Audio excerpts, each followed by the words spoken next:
In the first lecture on directors and office bearers, we looked at the formalities in terms of the Companies Act relating to the appointment of directors and the commencement of board meetings. Now I want to take it further. We want to look at directors' specific conduct and liability. Now this is where it gets really saucy. The Act sets out standards of conduct for a director, including alternate directors, a prescribed officer, and any person who might be on a committee of the board. That is then extended by the obligations which are created in terms of King 3. Now, people say King 3 is not enforceable. What you have to do is say, look, we're going to come to directors' prescribed standards. And one of the directors' prescribed standards is that they obey all codes. And what we will get from that is that if you haven't obeyed the King 3 code, well, then you haven't done your job properly as a director. And you will see from the standards of conduct that that's going to put you in a very tight position. So let's carry on. The Companies Act is supposed to be self-regulating. So it's saying to a director, you are a grown-up person. You know what being a director is all about. You are provided with the responsibility of management and control and supervision of a company, and you'll be held accountable for it. Then there is an entire section in Chapter 2 of the Companies Act that deals with issues of governance. And the important provisions are sections 75 to 78. You've got to know them in some detail if you ever want to be a director of a company, big or small. Directors are the people that are affected by these provisions, and you must understand them comprehensively and understand the implications if you do not comply with the standards of behavior expected of a director. In short, ignorance of the law is no longer going to get you off the hook if there is a problem with a company. All three sections apply to, remember, directors, alternate directors, members of committees, members of any person who is a member of the board.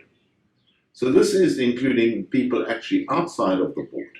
And that's very important to consider. When you are put on a committee, you have, even though you are not a director, accepted responsibility in terms of the Companies Act. A prescribed officer is any person with general executive authority or responsibility for the management of the financial, legal, general managerial authority, etc. in a company. So you can become subject to the Companies Act even though you haven't put your John Hancock signature on as a director of the board. And sometimes a lot of employees do not realize this when they assume a lot of executive authority. So then we have all the names of people in a company. And one also has to look at this and say, well, if I'm appointed as the CFO, Chief Financial Officer, you can say, well, I'm not a director of the company. But you can get drawn up in the Companies Act because you are now in a position of management and control. And then these regulations can apply to you. Members of board committees and the audit committee and non-executive directors can all be co-opted to serve on committees, but then you have become subject to the provisions of the Companies Act, almost as if you are a director. Section 75 is where it kicks off, and this is the provision that is put in there that aims at transparency in directors' activities and protects the company against the directors taking undue advantage of their arrangement between the company and its shareholders. I think you can put stakeholders on the list there, although that is not put in there by the Companies Act. That is put in there by King 3. So it starts off when you're appointed that you have a duty and a responsibility to disclose your personal financial interests that you may have in the affairs of a company. Now, important there is the last sentence, in the affairs of a company. So when you are appointed to a board of directors, you're not required to go and say, well, here are my financial affairs, this is what I'm worth, etc. You are only required to disclose anything that is relevant to the affairs of the company that you are being appointed to. Now you must couple that with the obligation, which we saw in the previous video, where you have to disclose all directorships, whether they affect the affairs of this company or not. All directorships have to be disclosed. A director may not enrich himself or a related person at the expense of a company without first having disclosed his personal financial interest from the start to the company. That's why you do it in a board meeting. So, this is not, people get confused with this. They say, well, if my wife, for example, was to be a director of a company that is in competition with the company on which I'm going to be a director of, I can't be a director of that company. Yes, you can be a director, providing you have disclosed it openly and honestly to the company, and they have decided that they're prepared to live with that, subject to whatever conditions they might put there. The importance of the issue is you have to disclose what you are doing. The interpretation of what is a related person includes married persons, persons within 2 degrees of consanguinity, and juristic persons where control exists between juristic persons. Now, what on earth are they talking about there? Well, you can get awfully technical about that and say it includes uncles, aunties, you name it. The bottom line on it is you've got to sit there as a director and say, the good Lord is looking at you. And if you have something to say where there is a problem with regard to a relative, then you must disclose it. If you don't disclose it and something goes wrong in the future, the interpretation of a relative is not really going to help you very much in your defense. So you can't, for example, argue, oh, well, my girlfriend is not on that list. You've got to look at yourself and say, well, could this have an impact on the company? If it's got an impact, I am expected to disclose it. The fact that you might be able to technically get around it by saying, well, actually, this is not a cousin, or this is not a friend, or this is whatever, that's not really going to help you. Then, a director must disclose in advance, importantly, any financial interest, including any financial interest of a related person, in a matter to be considered by the board. Again, you're not prohibited from going into contracts with a company. That happens every day. What is important is that you want it minuted in a company that you or a relative of yours has an interest in a decision to be made by the board. You must also advance with that any material information and pertinent observations which the board would need to discuss in coming to a conclusion as to whether this is an acceptable arrangement or whether it isn't. So long as you've disclosed it, you've got nothing to fear. The important provision in all of this is I've disclosed it comprehensively and transparently, and then, yeah, you should be okay. Then it might happen that you acquire a personal interest in the matter after a company has already commenced doing business with another party. That doesn't alleviate you from your obligations to make disclosure. You must then promptly disclose that to the board of directors and give full information as to what is happening. The failure to make a disclosure is a breach of a fiduciary duty and exposes the director to liability in terms of common law for loss, damages, or costs sustained by the company as a result. Now, this is also where the New Companies Act is going further. It's not just saying you can't. It's not just saying there'll be a fine or a slap on the wrists, or you may even get fired. There is direct recourse of the company and, in fact, its shareholders against a director who fails to make a disclosure and then subsequently a loss is sustained. So a director that doesn't disclose something is really putting themselves out in a very dangerous position.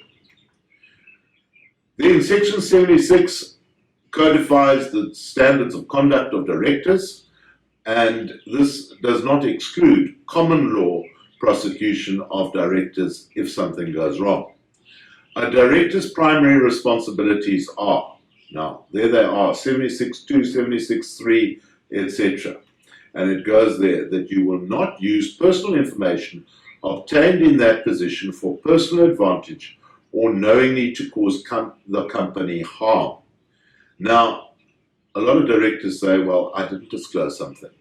And yeah, the company didn't suffer any harm. Well, in fact, that doesn't get you off the hook. You're still in a position where the company can look at you and seek to reclaim losses off you simply because you haven't disclosed. You mustn't put yourself in a position of conflict of interest. That's the bottom line on it. Of course, information that has no bearing on a company, such as your personal finances or other companies that you might be a director of, or your family might be directors of, if they have no potential to cause harm to a company, well then don't disclose them. But the important thing is to err on the side of over-disclosure. Tell it, put it out there. If the board is being reasonable, they'll accept it. Once it's disclosed properly and transparently, then you're off the hook on these provisions. Then you must communicate to the board at the earliest possible opportunity any relevant information that comes to a director's attention. Now, a lot of misunderstanding goes with this as well. Let us say I'm a director of multiple companies, and a business opportunity comes up that has no bearing to any of the companies of which I'm a director. I am then at liberty to carry on and pursue those business opportunities for myself without any disclosure to any company. The only requirement would be is that if I become a director of another company as a result of pursuing a business opportunity, well then then I must go forward and say, hang on, I've picked up another directorship. That is all that would be required of me. However, if any business opportunity is relevant in the further business dealings of a company of which you're a director, then you are obliged to disclose it. There's no way around that in terms of Section 76(2). Next one up, you are required to do your duties in utmost good faith and for proper purpose and in the interests of the company. Now, those provisions are pretty woolly and they're open to interpretation. What is important is the next provision. With the degree of care, skill, and diligence that may reasonably be expected of a person in a similar position and with similar knowledge and experience. Now, what we see in the first two requirements is that they have no benchmark. Where directors come short is where they have gone into a company and they have done something that is beyond their ability, and the company has lost money, and one can say, listen, a person in the same position would reasonably not have made the same mistake.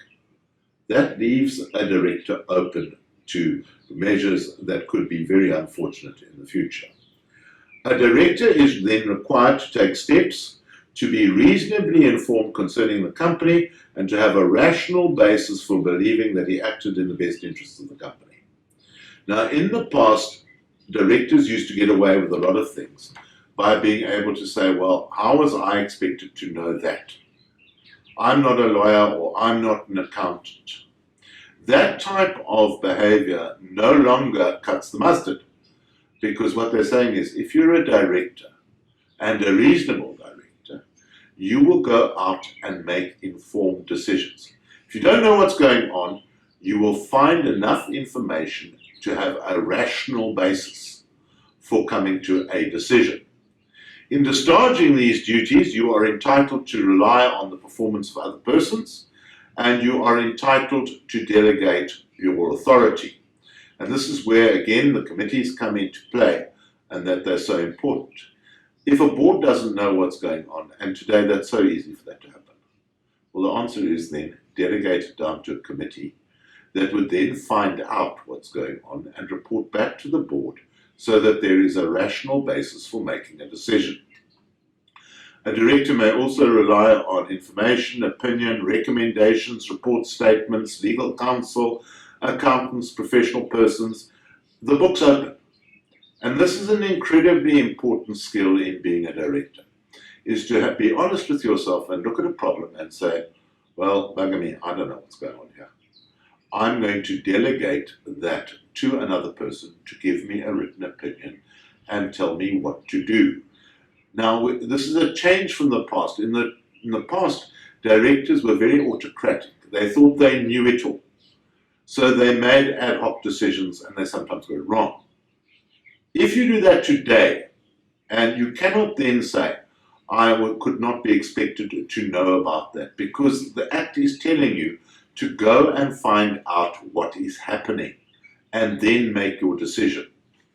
Except in the case of willful misconduct or breach of trust, a director may receive relief from court or from any liability if he believes that he has acted honestly and reasonably in the circumstances. Now, let's have a look at that. Saying, I honestly didn't know, doesn't get you off the hook, because a reasonable person would have gone and found out what was going on. Of course, anything that is fraudulent, you're a dead duck on that one. But what the Act is allowing is it's saying a director can't be liable for a bad business decision if they have followed proper due process. Mistakes happen in business every day. That's why there are wealthy people and poor people. Now, what we've got to say is, you can make mistakes, provided you made the mistakes properly, if you get what I mean. Directors may incur a variety of liabilities. There's liability in terms of the common law, which means that a director can be liable for loss or damages sustained by a company as a result of his actions. Now, please, it's early days in this. It takes years to develop legal precedent around this, and we have been very, very slow in South Africa in pursuing directors for willful harm to companies. That's changing now. We're starting to see a lot more cases where people are saying something's gone wrong in a company. There wasn't proper diligence here. Decisions weren't taken properly. They hadn't followed the Companies Act. Now, we're not going to pursue the company because the company is obviously stuffed in it and it's now gone insolvent as a result of this decision. Let's go for the directors themselves. And this is where we're going to see some very interesting stuff, including class action suits in the future, where groups of people, particularly stakeholders, are going to take on companies where they say, we're not going for the company, we're going for the directors individually. Liability does not only fall under the common law, it's also prescribed by the Act, and the penalties are there in the Act and may be pretty severe. We can also have a case where certain offences can lead to a director being detailed as delinquent or placed on probation. Well, nowadays if you lost your job, that was the end of it. You didn't get sued for it. Today we are getting a higher degree of exposure where not only can you be placed on a list of being delinquent, you can also be held personally liable. Liability in terms of the common law generally means that a director will be liable for loss and damages. But one has to look at that going further in terms of delictual actions for negligence, etc.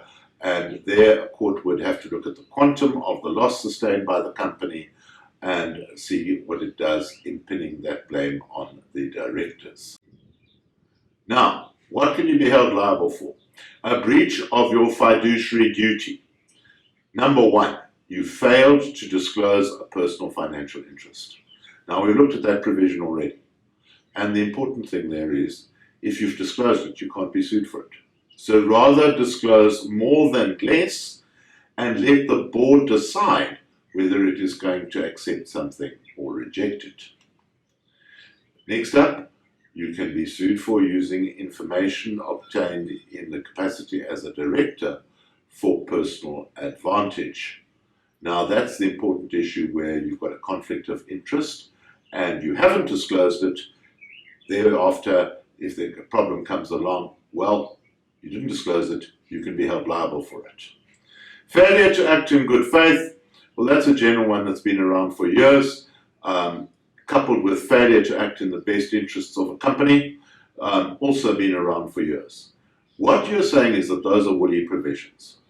Where a director is particularly leaving themselves open to being sued is where they have invaded a specific provision of the Companies Act, such as using information obtained as a director for personal advantage. That is a specific set of facts. It invades the Companies Act, and it can leave the director exposed enormously. Again, failure to act in good faith, really, that's a woolly one. What one looks for is rather a specific infringement of the Companies Act, which then leads on to a claim for damages. There is also failure to act in the best interest of the company. That again is a little bit woolly. It's subject to interpretation. Again, that provision not quite as strong as that you have breached the Companies Act. But intellectual liability, this is where it gets important, is where we have failure to act with due care and skill and diligence that might be reasonably expected of a person in a similar position with the same knowledge and skill as a director. That is where you show that you have made a decision without referring it to get the information. You've simply guessed what you are doing. It's probably where directors are most exposed. Guesswork. Don't do it. One always says, if I have to be honest with myself, I don't know what I'm talking about, refer it down to a committee or to a specialist, get the information, then make your decision. You can't go wrong with that one. Intellectual liability also includes failure to comply with the provisions of the Companies Act. Now that's all provisions of the Companies Act. And where so many directors go wrong on this is they simply haven't followed the specific provisions relating to being a director, disclosing personal interests and acting with reasonable skill. Another important provisions. If you do not comply with the company's MOI, you're a dead duck. So many people take on directorships without reading the specific provisions of the MOI and then later say, well, I really didn't know that. The first document that you read in a company when you are appointed as a director is the MOI. It is the starting point of governance of companies. Then we also have other provisions.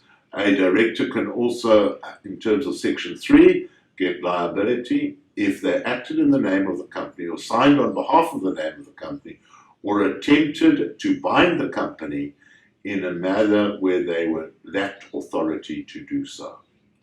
Now, in the old days, such transactions could be set aside. That's changed now.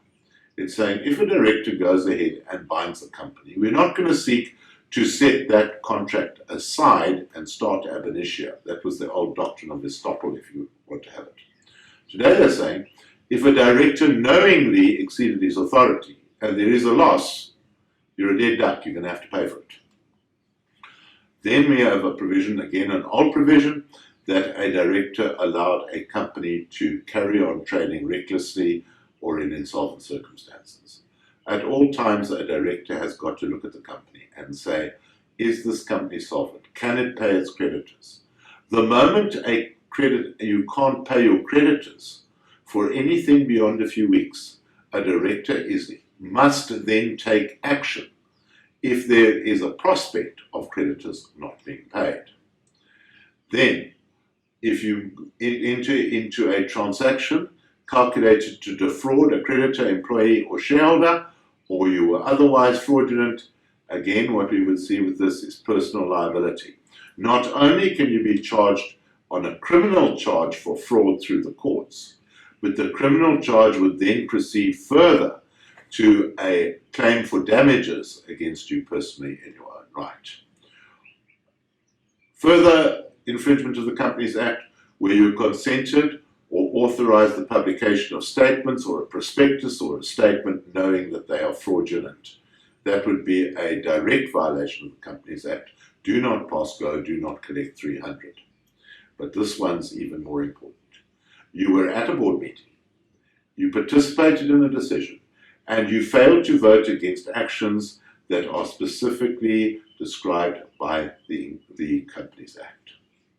If you went along with the decision, which invades the Companies Act or the MOI, simply because these are your mates and you didn't want to be part of the gang, then you are going to be personally liable. Again, in the old days, people used to get around this by saying, I'm recusing myself from that decision, or I'm not voting on that decision. That doesn't get you off the hook today. Today you've got to say, if something's wrong, it's wrong, and I'm going to vote against it. Otherwise, you can be personally liable. If a company does nothing to pursue a director who is guilty of willful misconduct or breach of trust, then the other directors can be liable for the losses sustained. A company may not directly or indirectly pay a fine on behalf of a director who has committed an offence in terms of any national legislation. Again, this is new law. We haven't seen it pursued as yet through the courts. Those days are coming. Remember, as a director, you need to know about all laws, all codes, etc. If there's an infringement, then and there is legal prosecution, the directors are open to liability. So what we have there is the spectrum that we created earlier. What we are saying in all of this is that if you are in the illegal part of the spectrum and a company sustains losses, then the directors can become personally liable for the resultant losses of the company.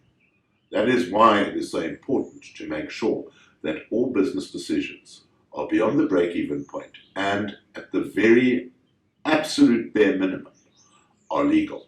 A director cannot be indemnified against loss if he was acting on behalf of the company without authorization, or allowed the company to continue trading in reckless circumstances, or was party to any transaction intended to be fraudulent, or if the director is convicted of an offence in terms of national legislation.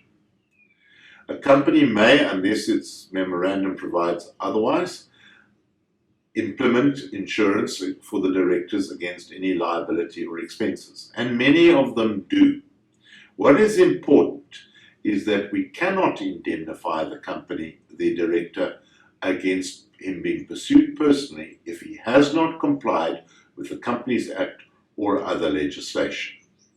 We'll take this further in the next series of lectures.